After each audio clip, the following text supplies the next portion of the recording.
Hello friends, ये आज आपका लेक्चर नंबर 29 होगा मार्केट स्ट्रक्चर एंड प्राइसिंग पे। ठीक है, तो पिछला लेक्चर अगर आपने अभी तक नहीं देखा, उसमें मैंने मार्केट स्ट्रक्चर एंड प्राइसिंग पढ़ाया था, तो वो आप पहले देखिए, उसके बाद ही इस लेक्चर पे आप मूव ऑन कर सकते हैं। तो ये आज आपका लेक्चर नंबर 29 होगा। ठीक है, इसमें मैं इम्परफेक्ट कंपटीशन पढ़ाऊंगा। ठीक है, मैंने आपको पिछली बार पढ़ाया था मार्केट्स के मेनली दो टाइप्स होते हैं on the basis of competition. एक होता है बेटा परफेक्ट कंपटीशन, एक होता है इम्परफेक्ट कंपटीशन। परफेक्ट कंपटीशन क्या होता है, क्या नहीं होता है, उसके फीचर्स क्या है, क्या नहीं है, मैंने आपको पिछले क्लास में बताया है। अगर आपने अभी वीडियो नहीं देखा है, आप वीडियो को देखिए, बार बार देखिए। ठीक है, अच्छे से देखिए उसको, और वहाँ से आप उसको देख सकते हैं। चलिए आज का लेक्चर करते हैं स्टार्ट। तो ये आज आपका है इम्परफेक्ट कंपटीशन। देखो बेटा, हमारे पास कंपटीशन अगर होगा, ठीक, मगर उस तरीके से नहीं होगा। ठीक है, परफेक्टली नहीं होगा। कंपटीशन तो होगा अमंग से। देखो क्या होता है, आपके पास सेलर्स बहुत होते हैं, मेनी सेलर्स। जब सेलर्स बहुत होते हैं ना, उन सेलर्स की बहुतों की होने की वजह से, जब नंबर ऑफ सेलर्स बहुत होते हैं, उसकी वजह से क्या होता है, कंपटीशन बढ़ जाता है, कंपटीशन अमंग सेलर्स बढ़ जाता है। और आपने पढ़ा होगा परफेक्ट कंपटीशन में, जो पिछला क्लास था मैंने आपको पढ़ाया कि परफेक्ट कंपटीशन वो कंपटीशन होता है जिसमें आपके पास सेलर्स भी बहुत ज़्यादा और बायर्स भी बहुत ही ज़्यादा होते हैं। पढ़ाया था ना? ठीक है, कमेंट सेक्शन में बताओ पढ़ाया था कि नहीं। उसके बाद अब इसका मतलब होता है इम्परफेक्ट कंपटीशन में उतने सेलर्स होते हैं, बट देखो यहाँ पे एक और चीज मैंने बोला था, परफेक्ट कंपटीशन में मैंने बोला था सेलर्स बहुत है, लेकिन सारे के सारे सेलर्स जो है ना, वो होमोजेनस प्रोडक्ट बनाते हैं। बताओ, जब वो एक जैसा प्रोडक्ट बनाते हैं ना, तब उनमें जो कंपटीशन होता है ना, वो 100% होता है, क्योंकि सारे के सारे एक ही जैसा प्रोडक्ट बनाते हैं हर किसी चीज में। जब होमोजेनस प्रोडक्ट बनाएंगे, जाहिर सी बात है, अकल भी बोलती है कि भाई जब एक ही जैसा प्रोडक्ट सब बनाएंगे, मिसाल लाख कंपनी है, लाख प्रोड्यूसर है या 1000 प्रोड्यूसर है, 1000 सेलर्स जो है ना, वो एक ही किस्म की चीज खरीदता है। क्वालिटी भी सेम, साइज भी सेम, क्वांटिटी भी सेम, एवरीथिंग इज सेम। ठीक है, सब कुछ सेम है। अब उनमें कितना कंपटीशन होगा, दैट मीन्स वो परफेक्ट कंपटीशन होगा। अब सॉरी, परफेक्ट, हाँ। अब इम्परफेक्ट क्या होता है? इम्परफेक्ट होता है कंपटीशन तो यहाँ होता है, बट यहाँ पे उतना कंपटीशन नहीं होता है as compare to perfect competition. पर कंपटीशन होता है लेकिन इम्परफेक्ट होता है, 100% कंपटीशन नहीं होता है। अब क्या होता है, यहाँ पे सेलर्स बहुत होते हैं, यहाँ पर भी सेलर्स बहुत होते हैं, जो बनाने वाले हैं, बेचने वाले हैं, बहुत ज़्यादा तादाद में है। पर आपने पिछले लेक्चर में पढ़ा, वहाँ सेलर्स जो थे वो होमोजेनस प्रोडक्ट सेल करते थे, लेकिन यहाँ पर आपके जो सेलर्स हैं ना, वो हेटेरोजेनस प्रोडक्ट्स बाई करते हैं। यानी यहाँ पे सेलर्स आपके क्या करते हैं, अलग अलग किस्म के। ठीक है, प्रोडक्ट एक ही होगा। मिसाल आपके पास लेट्स सपोज आप टूथपेस्ट खोलोगे, टूथपेस्ट बनाने के 10 कंपनियां होंगे। ठीक है, वो 10 की 10 कंपनियां जो है वो अलग अलग हेटेरोजेनस, डिसिमिलर, मतलब एक दूसरे से मिलते नहीं है किसी चीज से, है ना, मतलब उनका अलग पैरामीटर है, उनकी अलग क्वालिटीज है। ठीक है, तो अब बताओ, जब सारी चीजें डिफरेंट है, हेटेरोजेनस है, गुड है, अब बताओ क्या आपका कंपटीशन होगा बाकियों से उतना जितना परफेक्ट में होता था? नहीं होगा, पर उतना नहीं होगा। अच्छा, यहाँ पे क्या होता है काम, यहाँ पे जो फर्म्स होती है, ठीक है, जो सेलर होता है या फर्म्स जो होती है, देखो मैंने आपको पिछले वीडियो में बताया था कि जो हमारे पास परफेक्ट कंपटीशन होता है, उसमें ना ही सेलर प्राइस मेकर होता है, ना ही आपके पास बायर प्राइस मेकर होता है, दोनों के दोनों प्राइस टेकर होते हैं। मगर यहाँ पर चूंकि कंपटीशन उतना नहीं होता है, ये जो सेलर होता है ये डिस्टिंग्विश्ड गुड्स बनाता है, ये डिसिमिलर हेटेरोजेनस गुड्स बनाता है। इसका मतलब अगर किसी की क्वालिटी अच्छी होगी ना, वो अपने इनको क्या कर सकता है, प्रोडक्ट के प्राइस को इंक्रीज कर सकता है, बिकॉज लोगों को पता है इसमें क्वालिटी है, मैं यही खरीदूंगा। ठीक, इसका मतलब क्या है, कंपनी अपने प्राइस को बना सकती है। ठीक, इसका मतलब कंपनी अपने प्रोडक्ट्स के प्राइसेस को डिसाइड कर सकती है। इसका मतलब इम्परफेक्ट कंपटीशन में बेटा याद रखना कि भाई जो आपके पास सेलर होता है ना, ये प्राइस मेकर होता है। ठीक, इसका मतलब ये प्राइस को सेट कर देता है जिस हिसाब से इसको सेट करना है, लेकिन ऐसा भी तूफान नहीं है कि भाई ये अपने हिसाब से मुसीबत ही करेगा। लेट अस सपोज ये 10 रुपये का कॉलगेट लेट्स सपोज 1000 रुपये में भेजेगा, ठीक है, तो ऐसा नहीं होगा, फिर तो इसके पास बिल्कुल डिमांड, मतलब कुछ हद तक ये प्राइस को डिसाइड कर सकता है, ठीक, और उसकी वजह से ये प्रॉफिट्स में अर्न ज़्यादा से ज़्यादा कर सकता है, ठीक है। और याद रखना है, अच्छा अब इसको पढ़ते हैं, बोलता है if a seller is selling a non identical good in the market, ठीक, नॉन आइडेंटिकल है, then he can raise the price because ऐसा इस जैसा प्रोडक्ट किसी और के पास नहीं है, ठीक है, he can raise the price and earn profits. होता है ना, जैसे हम बाकी सारी चीज़ जैसे एजुकेशन में है, जैसे हम बोलते हैं मिसाल कोई हम है, ठीक है, लेट्स सपोज कोई इंस्टीट्यूट होगा वो 1000 रुपये ही लेगा, ठीक है, कोई होगा वो 100 रुपये ही लेगा, वो on the base of quality होता है। तो जिसने प्राइस बढ़ाया है वो इसलिए बढ़ाया है कि लोगों को पता है ये दोनों आइडेंटिकल नहीं है, नॉन आइडेंटिकल गुड्स है, दोनों की नॉन आइडेंटिकल सर्विसेज है, तो वहाँ पे ये अपने प्राइसेस को बढ़ा सकते हैं और प्रॉफिट्स को ज़्यादा। हाँ, अब ये है कि भाई कोई कोर्स होगा, लेट्स सपोज बाजार में उसकी प्राइस होगी नॉर्मली 500, कोई बंदा आएगा वो उसको करेगा 10,000, बताओ अब इसका प्राइस इंक्रीज करने से क्या इसके फर्म को प्रॉफिट होगा? नहीं होगा, वो नुकसान में चला जाएगा। आपको उतना भी नहीं करना है कि मतलब आपको कुछ लिमिट्स होते हैं, ठीक है, उन लिमिट्स तक ये कंपनी जो है अपने प्रॉफिट्स को, अपने प्राइसेस को इंक्रीज कर सकता है जिससे इसका प्रॉफिट हो सके। अब मैंने आपको पिछली बार बोला था ये जो आपके पास इम्परफेक्ट कंपटीशन है, ठीक है, ये जो आपके पास बेटा इम्परफेक्ट कंपटीशन है, इसके हमारे पास कई सारे टाइप्स है, ठीक। सबसे पहले हम आज पढ़ेंगे मोनोपोली, फिर ये सारे हमें पढ़ने हैं, इसी क्लास में पढ़ेंगे।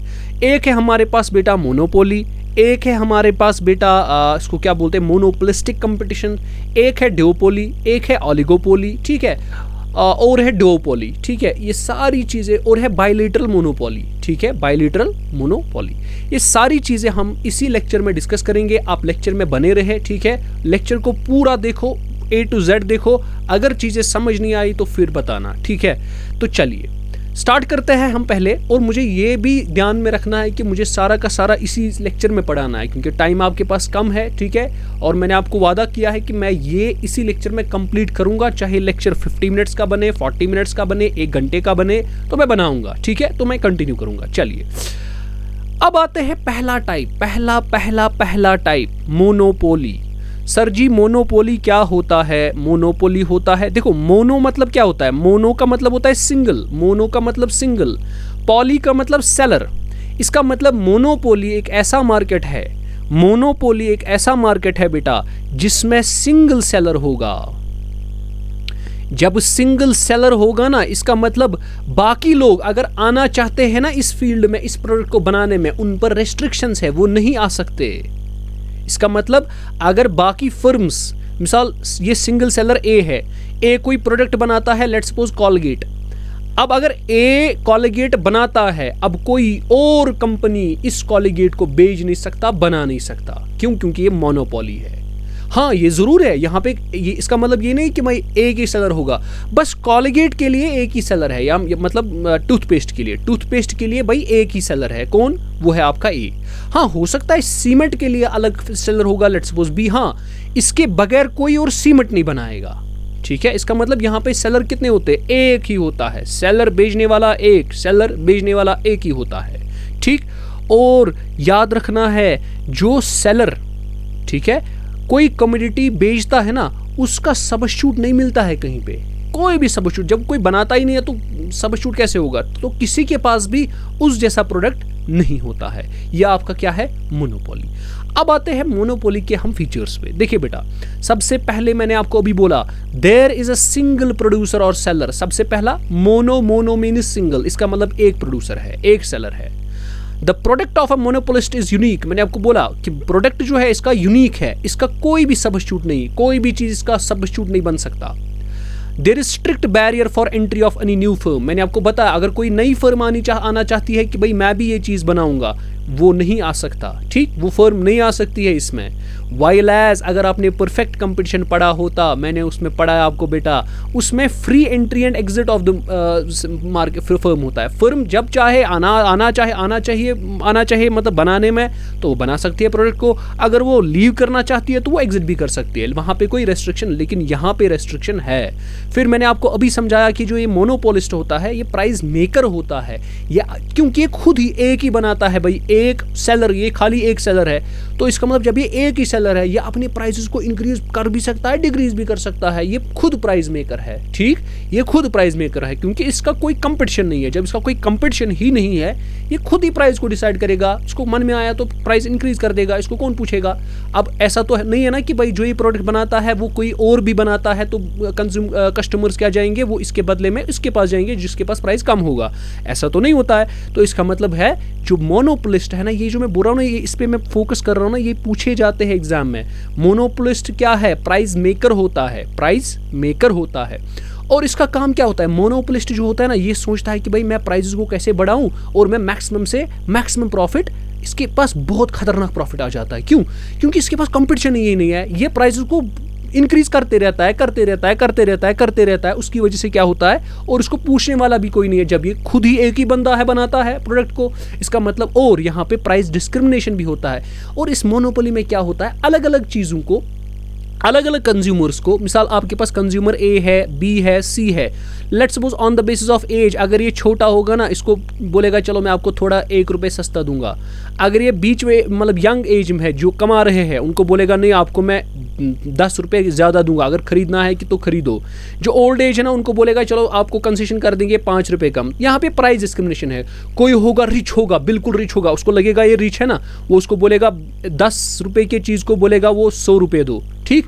अब वो रिच वाला जो बंदा है वो मजबूर है, वो देने को मजबूर है। इसका मतलब यहाँ पे प्राइस डिस्क्रिमिनेशन होती है, हो सकती है, अगर होती नहीं है तो हो भी सकती है, चांस है, ठीक। तो यहाँ पे क्यों? क्योंकि सेलर एक ही है। जब सेलर एक ही है तो चांस है वो प्राइस को डिस्क्रिमिनेट कर सके, वो कंज्यूमर्स को एक्सप्लॉइट भी कर सकता है, ठीक है। वो कंज्यूमर से पैसे, मतलब जो चीज़ 10 रुपये की होगी वो उसको 100 रुपीज़ बताकर वो भेजेगा, हालांकि उसका वैल्यू 10 रुपये का ही होगा। और इसका मतलब ये भी होता है, मोनोपोली में जो कंज्यूमर होता है ना, उसको नॉलेज परफेक्ट नहीं होती है, ठीक है। अच्छा, चलते हैं आगे, चलते हैं। अब सर जी, ये मोनोपोली पावर जो है ना, ज़रा इसकी थोड़ी एग्जांपल्स बताइए। देखो, कुछ मोनोपोलीज हमारे पास होती है नेचुरल, जैसे ownership of natural raw material. मिसाल के तौर पर आपके पास गोल्ड माइंस है, उसमें अफ्रीका उसको करता है ओन। अब कोई ऐसा बंदा दूसरा नहीं है कि जो इन गोल्ड माइंस को ओन करता है। इसका मतलब अफ्रीका ही खाली है जो इन गोल्ड माइंस को ओन करेगा। दैट मीन्स अब कोई और तो नहीं है ना, कोई और सेल नहीं करेगा ये वाली गोल्ड माइंस, ठीक। अब कोल माइंस, निकल, ठीक है, जैसे कनाडा में है, ये जो कोल माइंस है, ये जो कनाडा वाली है, ठीक है, इनको खाली कनाडा वाला ओन करेगा। इसका मतलब ये नेचुरल है। मिसाल हमारी कंट्री में, लेट सपोज मैं आपको ऐसे बताऊंगा, हमारी कंट्री में माउंट लेट सपोज K2 है, ठीक, K2, ठीक है ना, गॉडविन ऑस्टिन है ना, ऐसा ही बोलते हैं ना। तो क्या हम करते हैं इसको काम, ये जो मार्केट ये हमारी कंट्री में है, दैट मीन्स ये हम इसके सिंगल सेलर है। आप मान लीजिए कि हम सेलर है, ये हमारी में यूनिक चीज़ है, हम इसको ओन करते हैं, कोई और ओन नहीं कर सकता है, ना ही बना सकता है, नहीं कभी। ये नेचुरल सी चीज़ है, हमें नेचुरली मिल गई है, ठीक है, किसी को बनानी नहीं पड़ी, नेचुरली हमको ये मिल ही गई, ठीक। अब आते हैं स्टेट मोनोपोली पे। स्टेट मोनोपोली क्या होती है? It is a single supplier of some special services. जैसे आपको पता है इंडिया में आपको रेलवेज जो है ना, रेलवे सर्विस आपको खाली रेलवेज ही प्रोड्यूस कर सकता है, जो आपकी इंडियन रेलवे है। कोई और ऐसा बंदा नहीं है, कोई और ऐसी कंपनी नहीं है जो आपको रेलवे की सर्विसेज प्रोवाइड कर सकता है। दैट मीन्स सप्लायर एक, कंज्यूमर बहुत, ठीक है ना। मोनोपोली, लीगल मोनोपोली देखो क्या होता है, कभी कभार क्या करता है, कोई कंपनी होती है, उसको गवर्नमेंट पेटेंट राइट देता है, ट्रेडमार्क देता है कि भाई आप, लेट्स सपोज वुडलैंड को मिलता है ट्रेडमार्क, वुडलैंड को मिला है ना, ट्रेडमार्क है उसके पास, ठीक है। तो अब बताओ, जब उसके पास ट्रेडमार्क आ गया, बताओ ऐसा वाला प्रोडक्ट जो वुडलैंड बनाता है, क्या दूसरा कोई सप्लायर वो बनाएगा? नहीं बनाएगा। इसका मतलब वुडलैंड के पास जो प्रोडक्ट है ना, ऐसा वाला प्रोडक्ट, वुडलैंड को ये पेटेंट राइट है, उसके पास ट्रेडमार्क है कि भाई कोई और ऐसा प्रोडक्ट नहीं बना सकता है। तो ये उनको गवर्नमेंट लीगली मोनोपोली देता है, ठीक। तो इसके ये सोर्सेस है कि मोनोपोली पावर कैसे आ जाता है एक इकोनॉमी में, चलिए एक मार्केट में। अब अगर आपके पास मोनोपोली होगा, उसमें आप प्राइसेस को, यानी शॉर्ट में इक्विलिब्रियम को कैसे डिफाइन करोगे, ठीक है। सिंपल, मैंने आपको इससे पहले भी पढ़ाया है, अगेन इस बार भी पढ़ाऊंगा, ठीक है। मोनोपोली एक ऐसी होती है जिसमें आपके पास एक ही सप्लायर होता है, ठीक है। और याद रखना है बेटा, ये होता है आपके पास, अगर आपके पास इसको क्या बोलते हैं, परफेक्ट कंपटीशन होता था।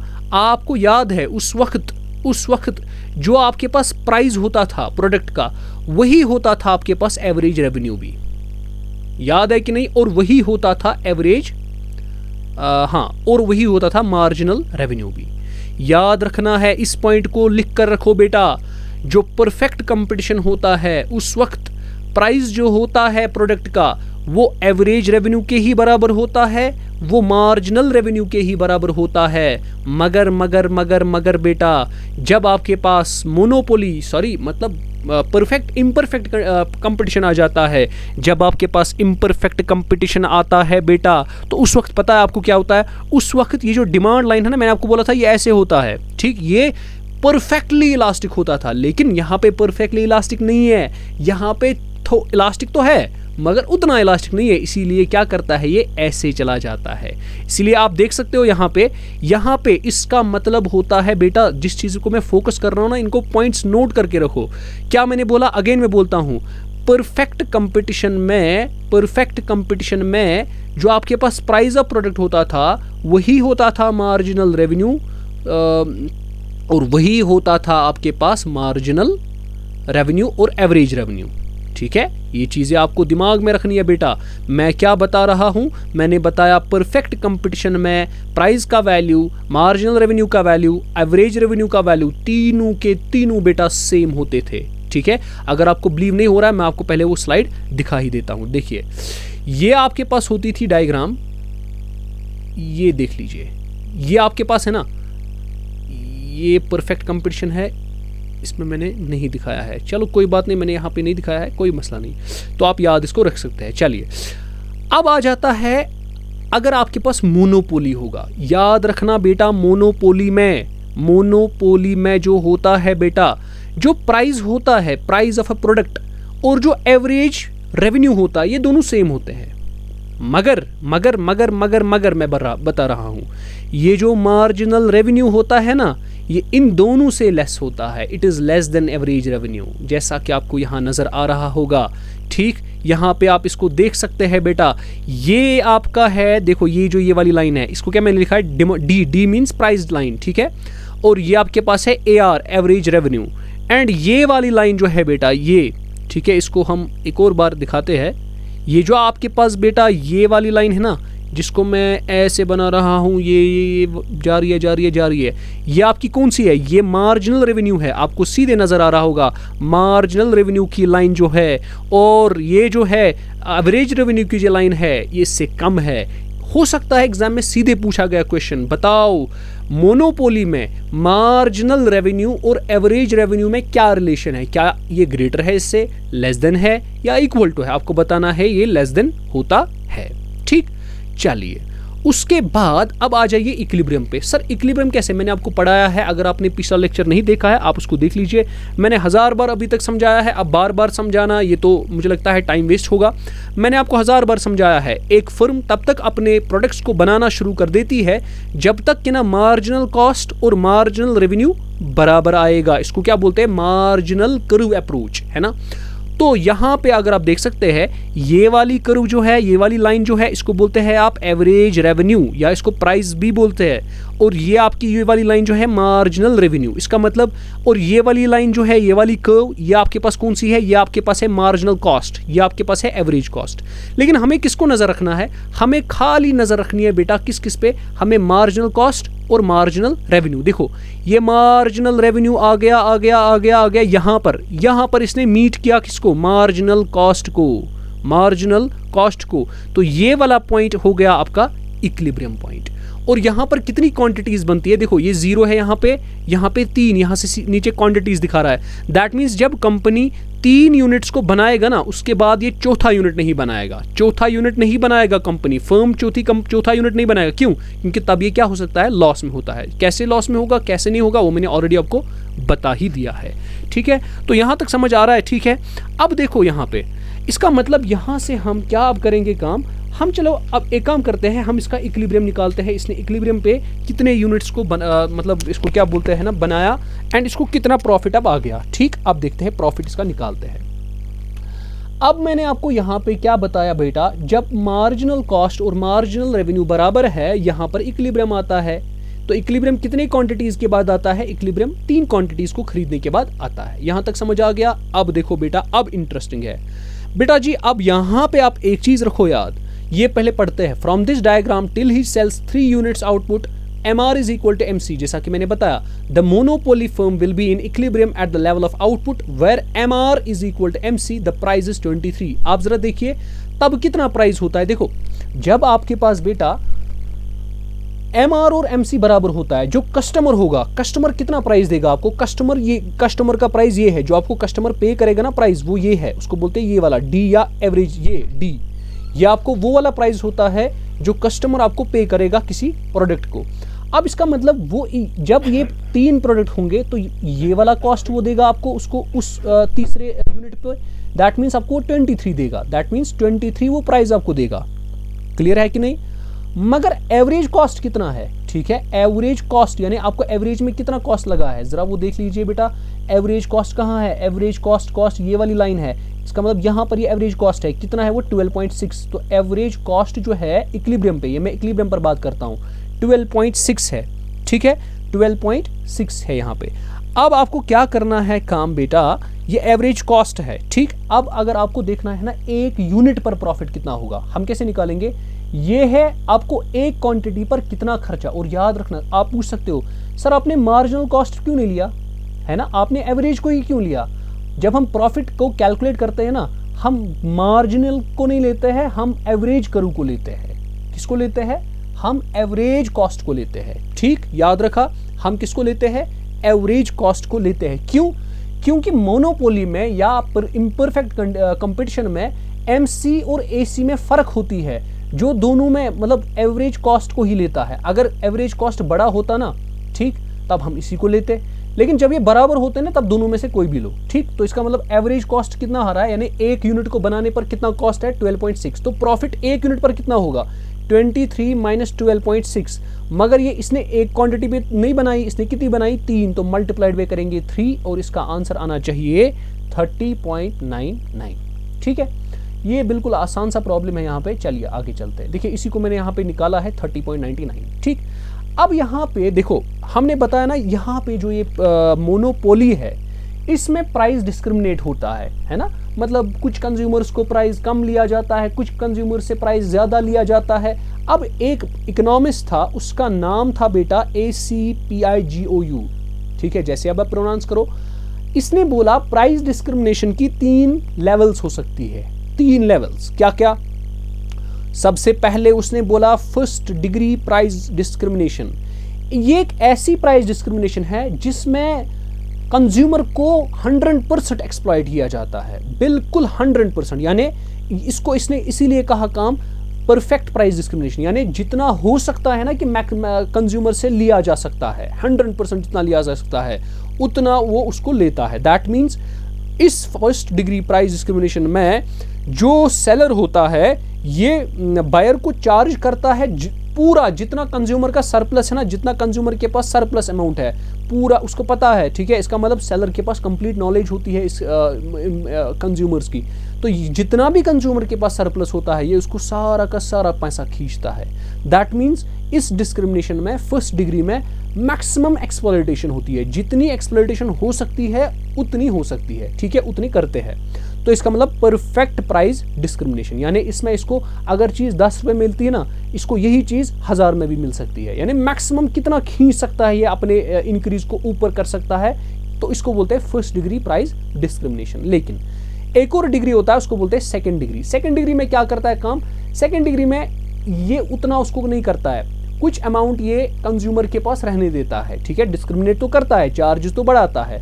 इसीलिए इसको जॉन रॉबिन्सन ने कहा नाम इम्परफेक्ट डिस्क्रिमिनेटिंग मोनोपोली, ठीक है। जैसे एग्जांपल, अगर आप सिनेमा थिएटर्स में जाओगे, ठीक है, अगर आप उसकी फर्स्ट रो में सीट पकड़ोगे, ठीक, या लास्ट रो में पकड़ोगे, आपको क्या हो जाएगा काम, आपको इनमें प्राइजेस में डिफरेंस होगी। हालांकि आप एक ही शो में हो, एक ही थिएटर में हो, बट आपके पास आपने कौन सी पोजीशन पकड़ी है वो डिस्क्रिमिनेट कर रहा है, ठीक है। तो यहाँ पे डिस्क्रिमिनेशन हो रही है, ठीक है।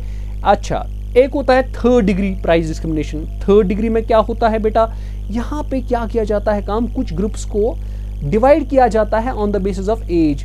सेक्स, लोकेशन, जैसे मिसाल हमारे यहाँ होता है शेड्यूल ट्राइब्स होते हैं, शेड्यूल कास्ट होते हैं, ठीक है, कुछ ट्राइब्स के बेसिस पे, सेक्स के बेसिस पे, जैसे फीमेल्स को कहीं पे मिसाल फॉर्म भरना होता है, उनको फीस ही नहीं लिया जाता है। तो ये वाली जो प्राइस डिस्क्रिमिनेशन, उसको बोलते हैं थर्ड डिग्री प्राइस डिस्क्रिमिनेशन, ठीक है। ये आपको पता है, स्टूडेंट्स जो होते हैं उनको अगर म्यूजियम जाना होगा उनको डिस्काउंट मिलता है, एग्जीबिशन जाना होगा डिस्काउंट मिलता है, इसको बोलते हैं थर्ड डिग्री प्राइस डिस्क्रिमिनेशन, ठीक है। चलिए, अब यहां पे हमारा मोनोपोली खत्म होता है। अब आ जाते हैं नेक्स्ट पॉइंट पे, जो है हमारा मोनोपोलिस्टिक कंपटीशन। देखो आराम से समझना बेटा, मोनोपोली होती है वो कंपटीशन जहां पे एक सेलर हो, ठीक, प्रोड्यूसर तो, लेकिन एक सेलर का मतलब ये नहीं कि बस दुनिया में एक ही सेलर होगा, एक सेलर एक प्रोडक्ट के लिए होगा, ठीक।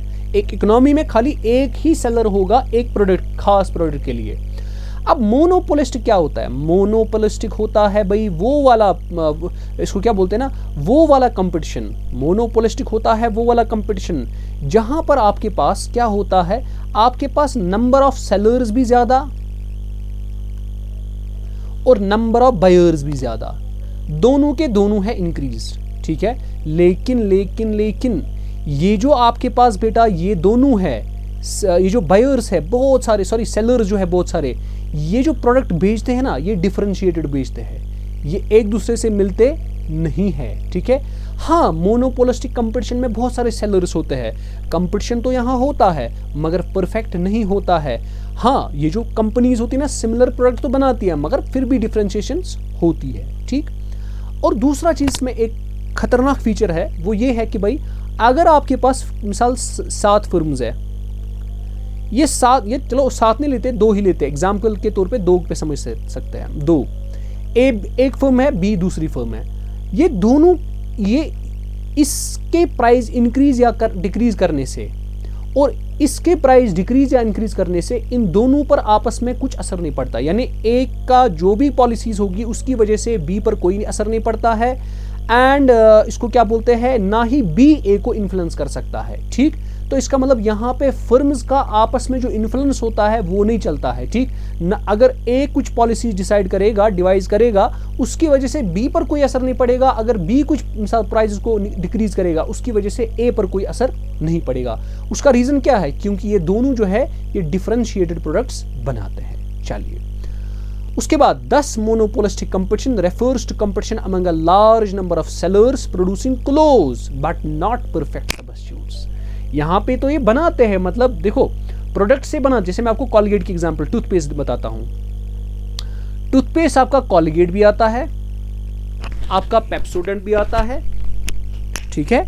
तो यहाँ पर टूथपेस्ट जो है बेटा बहुत सारे आपको आएंगे, टूथपेस्ट आपका आएगा कॉलगेट का, पेप्सोडेंट का, क्लोजअप का, है ना, बहुत सारे मुझे अभी याद नहीं आ रहे, बाकी है ना, बाकी भी हो सकते हैं। अच्छा, ये सारी चीजें जो है बेटा, अब कॉलगेट, पेप्सोडेंट, क्लोजअप, ऐसा भी नहीं है कि ये बिल्कुल 100% डिफरेंशिएटेड प्रोडक्ट्स है, नहीं, इनमें ऐसा भी नहीं है कि ये परफेक्टली सब्स्टिट्यूट्स है, नहीं, हो सकता है किसी का टेस्ट अलग है, उसको कॉलगेट पेप्सोडेंट से जो क्वालिटी उसको कॉलगेट में मिलती है उसको पेप्सोडेंट से नहीं मिलती होगी, ठीक है।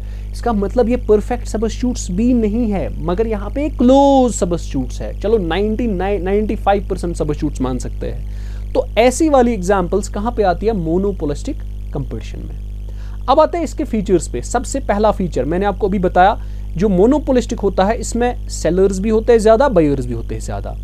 Firms under monopolistic competition are price makers. याद रखना है, यहां पर भी आपके जो फर्म्स होती है ना, वो प्राइस को खुद डिसाइड करते हैं। They set their own price. Firms produce differentiated products. ये अपने प्रोडक्ट्स को डिफरेंशिएटेड बनाते हैं। अब सर आप पूछोगे, सर अगर मोनोपोली में भी तो यही था, मोनोपोलिस्टिक में भी तो यही था, अब डिफरेंस कहां पे है? बेटा जी डिफरेंस सुन लो। मोनोपोली में आप किसी और फर्म को, अगर कोई फर्म आपको है, वो फर्म आप इसको एंटर नहीं करने देते थे अपने बिजनेस में, वो चीज नहीं बना सकता था। लेकिन यहाँ पे फ्री एंट्री है, जिसको आना है इस प्रोडक्ट को बनाने में, उसको अपनी फर्म सेटअप करनी है, वो कर सकता है। इसका मतलब free, there is free entry and exit of firms, ठीक है। यहाँ पर जिसको आना है आ सकता है, बना सकता है चीजें, जिसको नहीं जाना है, वापस जाना है, निकलना है फर्म से, वो खत्म कर सकता है, वो अपने प्रोडक्ट्स को स्टॉप कर सकता है। चलिए, अच्छा, फर्म्स कंपीट विद, देखो ये भी एक अलग फीचर है जो डिफरेंशिएट करता है मोनोपोली और मोनोपोलिस्टिक को। Firms compete with each other by incurring selling cost और expenditure on sales promotion। देखो क्या हो जाता है, ये ए है ये बी है, ये दो कंपनीज है। अब जब ये दो फर्म्स है आपस में, ये आपस में कंपटीशन करते हैं, कंपटीशन तो होता है, ऑल्दो परफेक्ट नहीं है बट इम्परफेक्ट है, यहाँ पे कंपटीशन बहुत होता है। उसकी वजह से क्या होता है काम, ये ए जो है ना, ये अपने लेट सपोज इसने क्या किया काम, ए ने ए की लेट सपोज डिमांड ज़्यादा है, लेट सपोज या कुछ ऐसा करेगा। अब उसकी वजह से क्या करना पड़ता है, बी को अपनी डिमांड्स को बढ़ाने के लिए क्या करना पड़ता है, इसको एडवर्टीजमेंट्स में पैसा लगाना पड़ता है, अपने सेल्स को प्रमोट करने में पैसा लगता है। तो जो इसका मतलब वो उसको एक हिसाब से अलावा पैसा खर्चा हो रहा है, ठीक। तो इसका मतलब यहाँ पे फर्म्स आपस में compete करते हैं कैसे, एक दूसरे पर सेलिंग कॉस्ट। मिसाल 2 मिनट के लिए मैं बताता हूँ, ए और बी, लेट्स सपोज ए की फाइनेंशियल पोजीशन है कि भाई ये 50 लाख तक एक्सपेंसेस बेयर कर सकता है, लेकिन बी की है कि 30 लाख तक ही जा सकता है। मान लीजिए ए क्या करता है, इसने एक एडवर्टाइजिंग कंपनी के साथ भाई राबिता किया, बताया मैं आपको हर साल लेट्स सपोज 10-10 लाख का दूंगा चेक। अब इसके पास गुजारा है 10 लाख का, लेकिन ये क्या करता है, ये इसको देख कर क्या करता है, भाई अगर इसने ऐसा किया मुझे भी एड्स करने हैं, ये भी इसको 10 लाख देता है, लेट्स ये 12 लाख देता है। तो इस 10 लाख की वजह से इस पर क्या आ गया, इस पर ये एक्सपेंडिचर आ गया अलावा एक, ठीक है, ताकि ये भी अपने सेल्स को प्रमोट कर सके। तो इसको बोलते हैं, ये यहाँ पे compete करते हैं, एक दूसरे पर खर्चा डालते हैं। Non price competition is an essential part of monopolistic competition. अब इस चीज को समझ लो, इसको पहले पढ़ लेते हैं, ठीक है। चलिए, नॉन प्राइस कंपटीशन से क्या मुराद है। नॉन प्राइस कंपटीशन भाई एक मार्केट स्ट्रेटजी होती है जो फर्म अडॉप्ट करती है ताकि वो अपने मार्केट शेयर को इंक्रीज करे। क्यों, कैसे, कि वो अपने जो उसकी डिस्टिंक्ट क्वालिटीज है, अलग क्वालिटीज उसकी प्रोडक्ट में है, उनको प्रमोट करे थ्रू एड्स। इसका मतलब नॉन प्राइस कंपटीशन होता है वो वाला कंपटीशन जहां पर आप प्राइजेस को डिक्रीज इंक्रीज नहीं करते हो, मतलब आप प्राइजेस को डिक्रीज करोगे उसकी वजह से डिमांड होगी, नहीं, उसको बोलते हैं प्राइस कंपटीशन। जहां पर प्राइजेस की वजह से डिमांड में असर पड़ेगा, यहां पर प्राइजेस को सेम रखा जाता है। देखो मिसाल एक कंपनी है ए, एक कंपनी है बी, दोनों जो सेलर है ना, ए सेलर भी है बी सेलर भी है, ये भी 20 रुपए का बेचेगा, ये भी 20 रुपए का बेचेगा, लेकिन ए जो है एक काम करता है, ये नॉन प्राइस कंपटीशन करता है काम, ये स्ट्रेटजी बनाता है कि भाई मैं अपने प्रोडक्ट की जो डिस्टिंक्ट क्वालिटीज है मैं इनको प्रमोट करूंगा यूजिंग एड्स, ठीक है। इसको बोलते हैं नॉन प्राइस कंपटीशन, और यहाँ पे नॉन प्राइस कंपटीशन यूज किया जाता है। अच्छा जी, उसके बाद next, A firm can follow an independent price policy. यहाँ पे जरूरी नहीं है कि भाई किसी फर्म ने क्या पॉलिसी रखी तो मुझे वही रखनी है, नहीं, यहाँ पे वो चीज नहीं है। Freedom of entry and exit for firms, जैसे कि मैंने आपको पहले ही बोला, यहाँ पे एंट्री आपको मिल सकती है, जैसे आपको कोई भी एंटर करना चाहता है वो आ सकता है, मोनोपोलिस्टिक में ज्वाइन कर सकता है। अब यहाँ पे but however products of some firms में बी लीगली पेटेंटेड, लेकिन कुछ होते हैं कुछ ऐसे फर्म्स, उनको सरकार ने क्या किया होता है, पेटेंट दिया होता है, ट्रेडमार्क दिया होता है कि भाई आप ही खाली ये चीज बना सकते हो। जैसे आपका वुडलैंड शूज है, कोई दुनिया का ऐसा दूसरी कंपनी नहीं बन सकती जो वुडलैंड का शू बना सके, ठीक है, जो उस पर ट्रेडमार्क वैसा बना सके, ठीक है, कोई ऐसा नहीं है, ठीक है।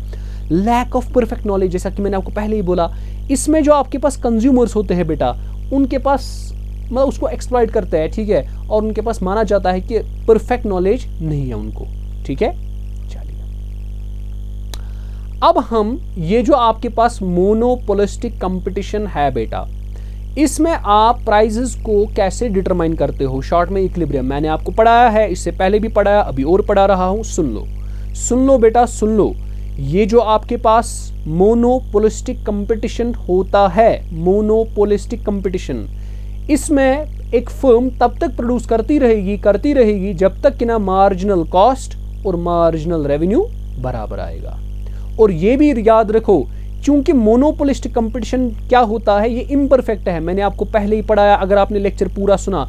इम्परफेक्ट कंपटीशन में जो एवरेज रेवेन्यू जो होता है और जो प्राइस होता है प्रोडक्ट का, ये दोनों के दोनों सेम होते हैं, मगर ये जो एवरेज रेवेन्यू और प्राइस होता है ना, ये दोनों ग्रेटर होते हैं मार्जिनल रेवेन्यू, जो मैंने आपको पहले ही बोला। आप देखो यहाँ पे, ये आपकी है एवरेज रेवेन्यू की लाइन और ये आपकी है मार्जिनल रेवेन्यू की लाइन। आप देखो एवरेज रेवेन्यू जो है या प्राइस लाइन, ये ज्यादा बड़ी है, ग्रेटर है देन मार्जिनल रेवेन्यू, ठीक। चलिए, अब सबसे पहले आपको यहां पे कुछ फीचर्स याद रखने हैं ग्राफ की वजह से।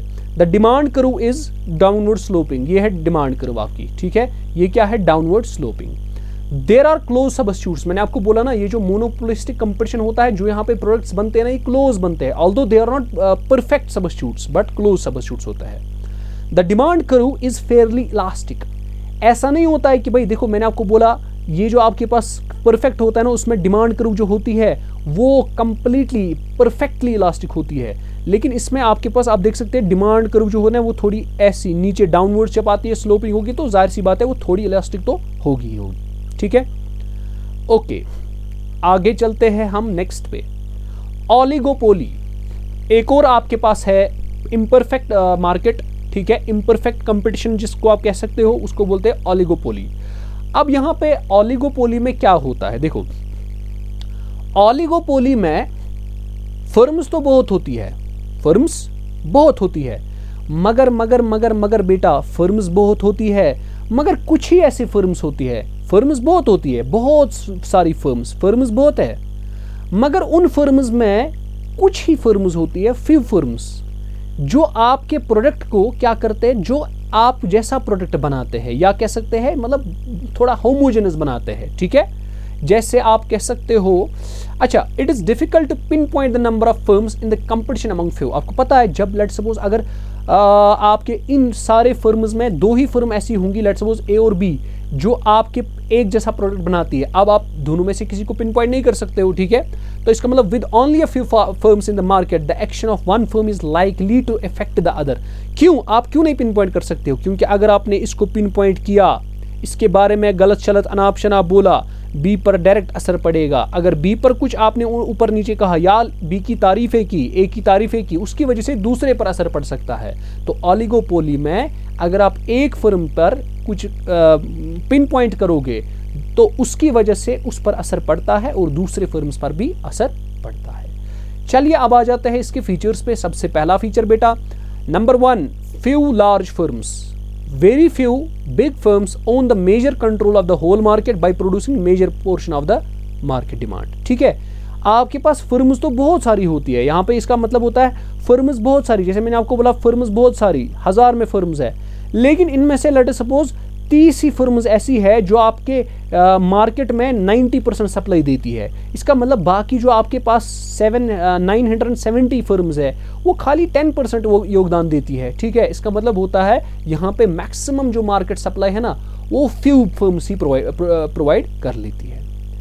अच्छा, इंटरडिपेंडेंसी मैंने आपको अभी बोला, अगर एक फर्म के डिसीजंस, मिसाल ये 2 फर्म्स है, एक फर्म क्या डिसाइड करेगी अपनी प्राइजेस में, ठीक है, डिमांड्स में, सप्लाई में, उससे जाहिर है कि भाई यहाँ ओलिगोपोली में उसकी वजह से दूसरे फर्म्स पर असर पड़ता है। इसीलिए बोला इंटरडिपेंडेंस अमंग फर्म्स, एक फर्म दूसरे फर्म पर डिपेंड होती है उनके डिसीजंस पे।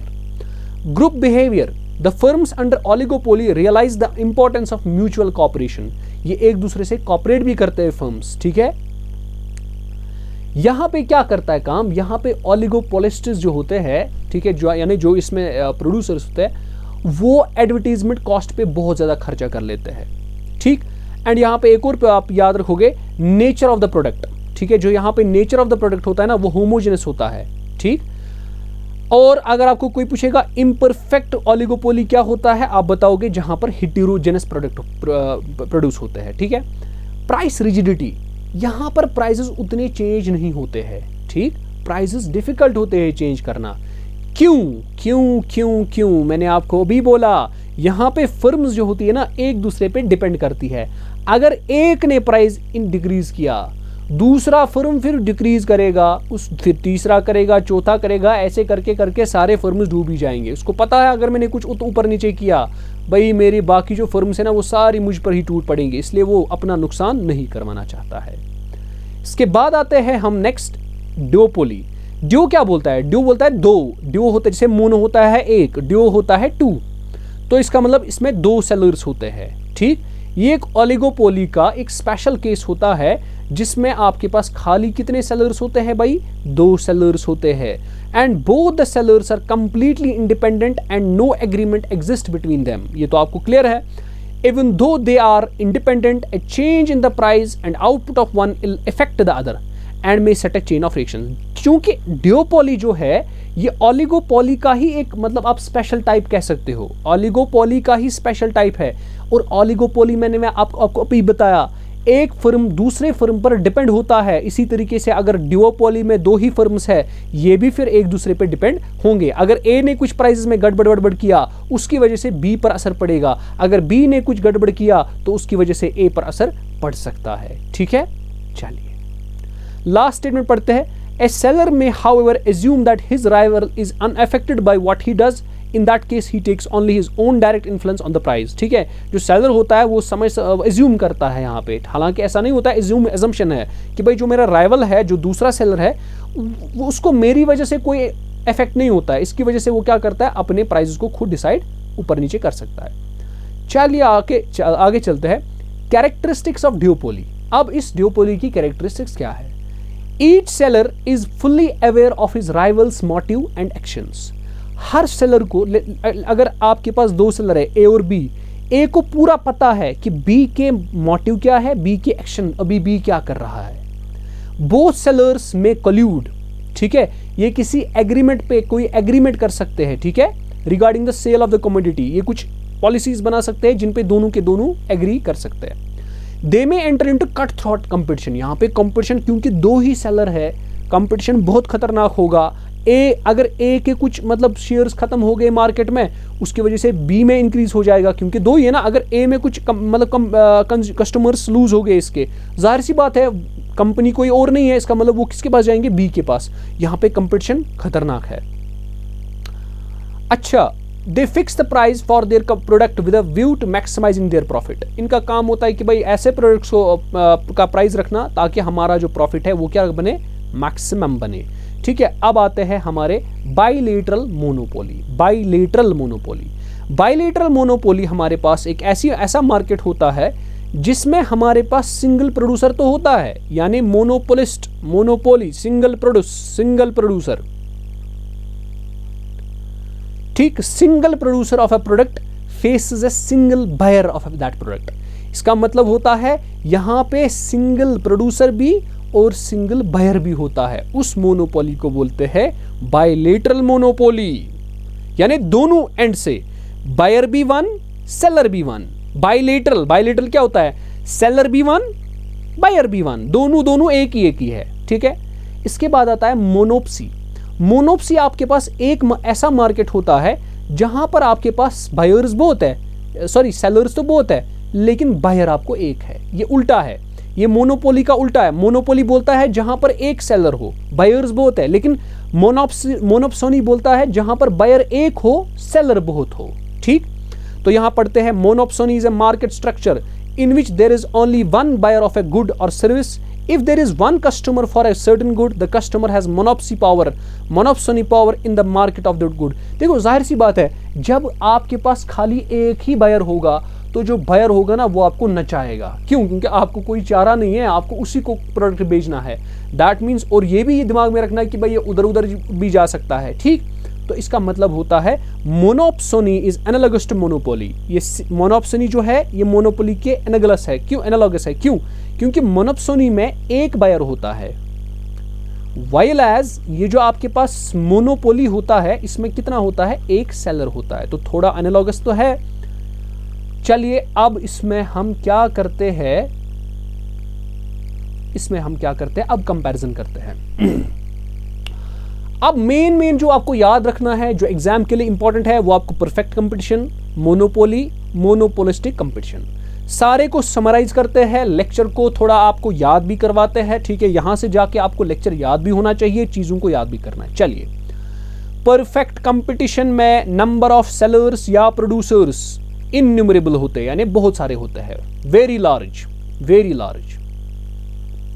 मोनोपोली में प्रोड्यूसर्स या सेलर्स कितने होते हैं, एक ही होता है।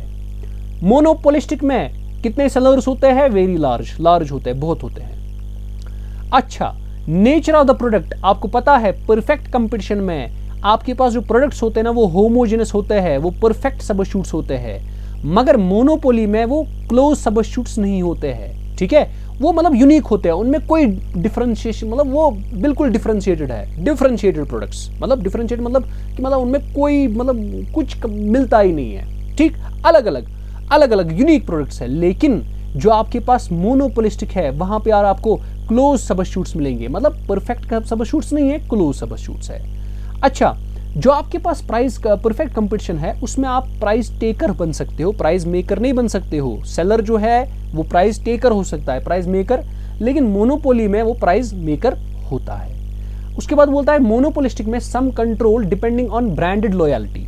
ठीक है, इसको कंट्रोल हो सकता है अगर इसके पास कोई ब्रांडेड लॉयल्टी होगी। ठीक है, एंट्री और एग्जिट मैंने आपको बताया कि भाई जो परफेक्ट कंपटीशन होता है उसमें कोई भी आ सकता है, कोई भी जा सकता है, तो इसका मतलब फ्री है। लेकिन मोनोपोली में आपको मैंने पढ़ाया उसमें आपको बैरियर्स है, आप एंटर नहीं कर सकते हो, आपके रिस्ट्रिक्शंस लगाए गए हैं। और मोनोपोलिस्टिक में भी मैंने आपको पढ़ाया ये फ्री है। ठीक है, यहां तक समझ आ गया। उसके बाद जो परफेक्ट कंपटीशन है ना, इसमें जो प्रॉफिट्स होते हैं ना, मैंने आपको पढ़ाया, अगर आपने पिछला लेक्चर नहीं दिखाया ना वो पढ़ो, मैंने आपको पढ़ाया उसमें शॉर्ट रन में एबनॉर्मल प्रॉफिट्स होते हैं। कौन से प्रॉफिट्स? Abnormal profits. और लॉन्ग रन में नॉर्मल प्रॉफिट्स हो जाते हैं। याद रखा? ठीक है, लेक्चर को याद करके जाओ। उसके बाद मोनोपोली में मोनोपोली प्रॉफिट होता है। ठीक है, उसकी ये तो आसान है याद करना। देन उसके बाद आता है हमारा मोनोपोलिस्टिक कंपटीशन। इसमें एबनॉर्मल होते हैं शॉर्ट रन में, जैसा आप समझ लीजिए, जैसा मोनोपोलिस्टिक आप समझ लीजिए। एक चीज मैं आपको बताऊंगा, मोनोपोलिस्टिक और परफेक्ट कंपटीशन है ना, ये दोनों मतलब इनमें कम डिफरेंस है। आप अगर देखोगे ना इनमें बहुत कम डिफरेंस है। चलो हम थोड़ा देख ही लेते हैं। देखो यहां पर भी नंबर ऑफ सेलर ज्यादा, यहां पर भी ज्यादा। यहां पर परफेक्ट सबस्टिट्यूट, यहां पे क्लोज, मतलब थोड़ा थोड़ा क्लोज ही है। ये भी प्राइस टेकर समवट, यहां पर भी ऐसा ही। ठीक है, यहां पर कुछ बोलने से, चलो यहां पे डिफरेंस है। ये भी फ्री, यहां पर भी फ्री। ये यहां पर भी शॉर्ट रन में एबनॉर्मल प्रॉफिट, यहां पर भी शॉर्ट रन में एबनॉर्मल प्रॉफिट, लॉन्ग रन में नॉर्मल प्रॉफिट, लॉन्ग रन में नॉर्मल प्रॉफिट। इसका मतलब समवट यहां पे सिमिलैरिटी मिलती है ज्यादा। चलिए यहां पे मैंने इसको दिखाया भी है। मार्केट नॉलेज, और ये माना जाता है कि भाई ये जो आपके पास मार्केट नॉलेज है कंज्यूमर्स के पास, वो कंप्लीट है परफेक्ट में, और मोनोपोली में भी कंप्लीट है, लेकिन इसमें पार्शल होता है। जैसे कि मैंने अभी बोला, इसमें कंज्यूमर्स को ज्यादा नॉलेज नहीं होता है, इसकी वजह से इसको एक्सप्लॉइट किया जाता है। AR कर्व्स मैंने आपको ये भी पढ़ाया। AR कर्व पढ़ाया मैंने। देखो अगर आप परफेक्ट लोगे ना, उसमें कैसी होती है AR कर्व? AR कर्व मतलब प्राइस लाइन, डिमांड कर्व, ऐसे होती थी, parallel to the X axis को बोलते हैं परफेक्टली इलास्टिक। लेकिन जब हम बात करते हैं मोनोपोली की होती है कुछ इस तरीके से। ठीक है, थोड़ा डाउनवर्ड स्लोपिंग होता है, मगर उतना भी स्लोपिंग नहीं होता है कि नीचे ही चला जाए। इसमें थोड़ा फ्लैट होता है, फ्लैटिश होता है, इसीलिए इसको बोलते हैं कि इसकी इलास्टिसिटी ज्यादा होती है। एंड देन आपके पास आता है, इसको क्या बोलते हैं लास्ट वाला, मोनोपोलिस्टिक की ऐसी आती है डिमांड करो। ये स्टीप होता है, क्या होता है? स्टीप होता है, इसका स्लोप ज्यादा होता है। ठीक है, और यह हाईली इनइलास्टिक होता है। चलिए आगे चलते हैं। क्वांटिटी मैंने आपको पढ़ाया, ये लार्ज होता है, इसमें लेस होता है एज कंपेयर टू दिस, इसमें सब्सटेंशियल होता है। प्राइस यूनिफॉर्म होता है और लो होता है, कम होता है। इसमें प्राइस हाई रखा जाता है क्योंकि सारा मोनोपोली में ही है। ठीक है, एक ही सेलर है तो वो तो जाहिर सी बात है, वो तो एक्सप्लॉइट करता है कंज्यूमर्स को। इसमें प्राइस मॉडरेट होता है और वेरी भी कर सकता है। ठीक है, मार्केट पावर, यहाँ पे मार्केट का कोई पावर नहीं रहता है। ठीक है, यहाँ पे कौन पावर रखता है? यहाँ पे मार्केट सप्लाई एंड डिमांड रखता है पावर। और यहाँ पे जो मार्केट पावर है वो एब्सोल्यूट होता है, फुल पावर होता है मार्केट। ठीक है, मार्केट फुल्ली कंट्रोल करती है एक ऑर्गेनाइजेशन, एक फर्म। यहाँ पे मार्केट को फुल्ली भी नहीं करती है, लेकिन लिमिटेड वे में कर सकती है, कंट्रोल कर सकती है। तो ये हमारे पास सारा मैंने आपको परफेक्ट कंपटीशन के बारे में, इम्परफेक्ट कंपटीशन के बारे में बताया। आई होप आपने वीडियो को एंजॉय किया होगा, लेक्चर पूरा देखा होगा। तो आइंदा जो अगला लेक्चर जो होगा हमारा, इंशाल्लाह वो हम कल लाएंगे, यानी वो नेशनल इनकम पे आएगा। तो अगर आपने चैनल को सब्सक्राइब नहीं किया है, जाते जाते चैनल को सब्सक्राइब कर दीजिए, क्योंकि इसमें आपका कुछ नहीं जाएगा। ठीक है, कुछ कॉस्ट नहीं लगेगा। ठीक है, इसमें आप अप्रिशिएट कर सकते हैं मेरे को, आप इसको कंटेंट को क्या कर सकते हैं, शेयर कर सकते हैं अपने फ्रेंड्स के साथ जो प्रिपेयर कर रहे हैं एग्जामिनेशन के लिए। तो हम मिलते हैं अगले वीडियो में। अभी स्टॉप करते हैं वीडियो को बनाना, तो अभी जो वीडियो है स्टॉप करते हैं। अगले वीडियो में फिर मिलते हैं किसी अगले टॉपिक के साथ। तब तक के लिए अल्लाह हाफिज़।